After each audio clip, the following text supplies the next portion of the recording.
दोस्तों आज की इस वीडियो में हम बात करेंगे गन्ने की फसल में अंतिम खाद के बारे में कि गन्ने की फसल में जो अंतिम खाद हमें देनी है वो कौन कौन सी देनी है और किस समय पर ये जो खाद है, ये जो अंतिम खाद है वो हमें गन्ने की फसल पर कब देनी चाहिए और इसके साथ साथ कौन सी खादें हैं जो देनी चाहिए जिसकी वजह से जो है हमारा जो गन्ने की फसल है जो अगले 5-6 महीने दोस्तों उसकी ग्रोथ जो है, उसका विकास जो है अच्छी तरीके से होती रहे। ये बहुत ही महत्वपूर्ण खादें होती हैं किसान भाइयों, क्योंकि इसके बाद हम कोई भी खाद जो है अपने गन्ने की फसल में नहीं देनी होती है, तो काफ़ी महत्वपूर्ण खाद है। तो इसी के बारे में आज की इस वीडियो में हम बात करेंगे।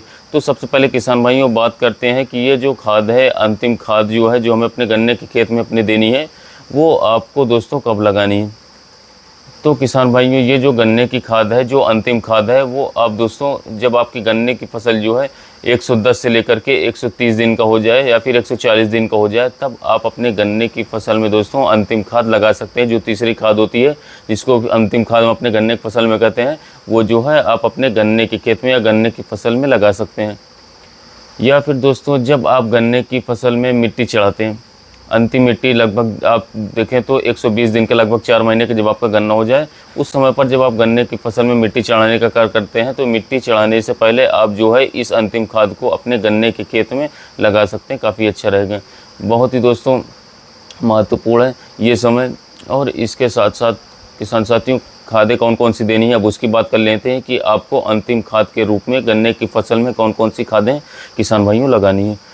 तो किसान साथियों जो खादें मैं आपको इस वीडियो में बताने वाला हूँ, बताऊँगा, तो बहुत ही महत्वपूर्ण खादें हैं ये। अगर आप इनका प्रयोग अपने गन्ने की फसल में अगर करते हैं अंतिम खाद के रूप में, तो आपको बहुत ही महत्वपूर्ण, बहुत ही अच्छा रिजल्ट मिलेगा, अच्छा उत्पादन मिलेगा। और इससे पहले अगर आपने जितने भी गन्ने का उत्पादन आपको अपने खेत से देखने को मिला, उससे किसान साथियों आपको काफ़ी ज़्यादा अंतर आपको देखने को मिलेगा।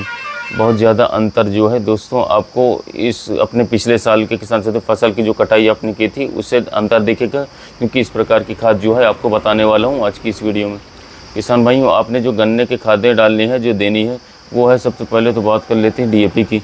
तो डीएपी किसान भाइयों आपको 40 किलोग्राम प्रति एकड़ के हिसाब से आपको डीएपी ले लेनी है, डीएपी का प्रयोग करना है।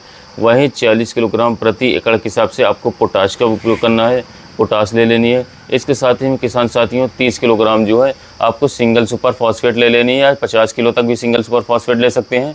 और इसके साथ में यूरिया किसान साथियों 20 किलोग्राम प्रति एकड़ के हिसाब से आपको यूरिया ले लेना है। और इसके साथ साथ दोस्तों माइक्रोन्यूट्रिएंट्स 10 किलोग्राम माइक्रोन्यूट्रिएंट्स आप ले सकते हैं, जैसे कि सागरिका ले सकते हैं इफको कंपनी का। और आपकी जो किसान साथियों सल्फ़र आती है 80% WDG वाली, उसका आपको 2 किलोग्राम इस्तेमाल करना होगा, या 3 किलोग्राम भी इस्तेमाल कर सकते हैं। और बोरॉन किसान भाइयों बहुत ही आवश्यक हो जाता है अंतिम खाद के रूप में। बोरॉन आपको, क्योंकि इससे पहले आप नहीं देते हैं, तो बोरॉन का इस्तेमाल भी आपको करना है। तो बोरॉन आपको 2 किलोग्राम प्रति एकड़ के हिसाब से बोरॉन ले लेना है। और जो मैंने सल्फ़र बताया किसान भाइयों, इससे ये है कि आपके गन्ने का अंतिम खाद है, तो अंतिम खाद में सल्फ़र का इस्तेमाल करते हैं। तो ये जो सल्फ़र है हमारे गन्ने के खेत में दोस्तों रोग प्रतिरोधक क्षमता जो है गन्ने की, वो उसको बढ़ाता है। उसमें रोग बिल्कुल भी जल्दी देखने को नहीं मिलता है, क्योंकि अंतिम ये खाद डालनी है आपको। तो ये काफ़ी महत्वपूर्ण हो जाता है कि हम इस खाद में जो है दोस्तों वो सभी ज़रूरी पोषक तत्व और इसके साथ साथ हमारे गन्ने की जिससे रोग प्रतिरोधक क्षमता जो बढ़ जाए, वो सारे ज़रूरी हमें दोस्तों खादें ज़रूरी दे देनी चाहिए। तो दोस्तों 5 किलोग्राम आपने किसान साथियों सल्फ़र बताया, पर 5 किलो ना ले, गर्मी ज़्यादा है 2 किलो ले लें।